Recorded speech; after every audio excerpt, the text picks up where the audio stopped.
Price Lord. கர்த்தர் நல்லவர். இந்த நல்ல நேரத்தில் உங்களோடு கூட நான் உங்களுக்காய் செபிப்பதில் நான் மிகுந்த சந்தோஷம் அடைகிறேன். இன்றைய கூட நாம் வசனம் சொல்லுகிறது, மாம்சத்தின் சிந்தை மரணம், ஆவியின் சிந்தையோ ஜீவன். அநேகருக்கு பாருங்கள், இந்த சிந்தையில் தான் அநேக போராட்டங்கள் வரும். சிந்தையினால தான் இரவும் பகலும் தூங்காமல் இருப்பாங்க. அவங்களுக்கு தூக்கம் இல்லாமல் இருக்கும்.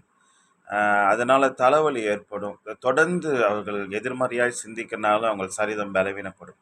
நம்ம இன்றைக்கு கூட சிந்தை பகுதியில் பெரிய சுகம் உண்டாகி சில பேர் பல மாதங்களாய் தூங்காமல் இருப்பாங்க. இதெல்லாம் ஒரு வியாதி பாருங்க.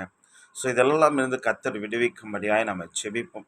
சில பேருக்கு தூக்கமே வராமல் காலையில் எழுந்திரிச்சோன்னா பயங்கர தலைவலிக்கும். இதெல்லாம் பேசிக்கான காரணம் என்னன்னு பார்த்தீங்கன்னா, மாம்ச சிந்தை தொடர்ந்து பிரச்சனைகளை குறித்து, சூழ்நிலை குறித்து தொடர்ந்து சிந்தை உண்டு பண்ணிக்கொண்டே இருந்து அதன் மூலமாக வருகிற பலவீனம். வேதம் சொல்லுகிறது, எல்லாவற்றையும் கர்த்தரிடத்தில் வைத்து விடுங்கள் என்று. உங்கள் பாரங்களையும் உங்கள் வருத்தத்தையும் கர்த்தரிடத்தில் வைத்து விடுங்கள் என்று நாம் இதற்காக செபிக்க போகிறோம். செபிக்கலாம். நல்ல ஆண்டவரே, நன்றியோடு கூட ஸ்தோத்தரிக்கிறோம், துதிக்கிறோம். அப்பா ஸ்தோத்திரம். இந்த கூட அப்பா ஸ்தோத்திரம். அப்பா இந்த காணொலி மூலமா இதை பார்த்து கொண்டு இருக்கிற ஒவ்வொருத்தருக்காய் செபிக்கிற அவங்க சிந்தையில தெய்வீக சமாதானம் உண்டாகட்டும் ஆண்டவரே. எல்லா குழப்பமான சூழ்நிலைகள் மாறட்டும். அப்பா ஸ்தோத்திரம். இரவில் உண்டாகிற எல்லா பயங்கரத்துக்கும் அவர் விலக்கி கர்த்தர் பாதுகாக்க முடியாது நாங்கள் செபிக்கிறோம் ஆண்டவரே.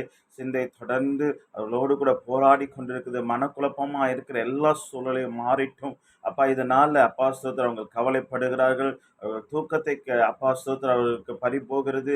அப்பா ஸ்தோத்திரம் அவர்கள் பலவீனமாகறாங்க ஆண்டவரே. சிந்தை பகுதியில் தெய்வம் ஒரு சமாதானத்தை தரும்படியாய் செபிக்கிறேன். ஏசுவி நாமத்தில் சிந்தை பகுதி சுகம் உண்டாகட்டும் சுவாமி. அப்பா ஸ்தோத்திரம். தெய்வீக பலன் உண்டாகட்டும். நல்ல நிம்மதியை தூங்கட்டும் ஆண்டவரே. பல மாதங்களாய் தூக்கம் இல்லாமல் இருக்கிறவங்க, தலைவலியோடு இருக்கிறவங்க இன்றைக்கு கர்த்தர் குணமாக்கி அவர்கள் நல்லா தூங்கட்டும். அவங்க தலைவலியிலிருந்து கர்த்தர் விடுதலையாக்கும்படியாய் செபிக்கிற ஆண்டவரே. அவங்க மனபாரத்தெல்லாம் கர்த்தர் மாற்றுங்க. சிந்தையில ஒரு சுகம் உண்டாகும்படியாய் செபிக்கிற நல்ல பிதாவே. ஆமே ஆமே. கர்த்தர் உங்க சிந்தையில ஒரு பெரிய தெய்வீக பலத்தையும் ஆசீர்வாதத்தையும் ஒரு நல்ல நன்மையும் கர்த்தர் உங்க வாழ்க்கையில உண்டாக்குவாராக. உங்கள் சிந்தையை பரிபூர்ணமாய் சுகம் அடைவதாக இயேசுவின் நாமத்தில் வாழ்த்து.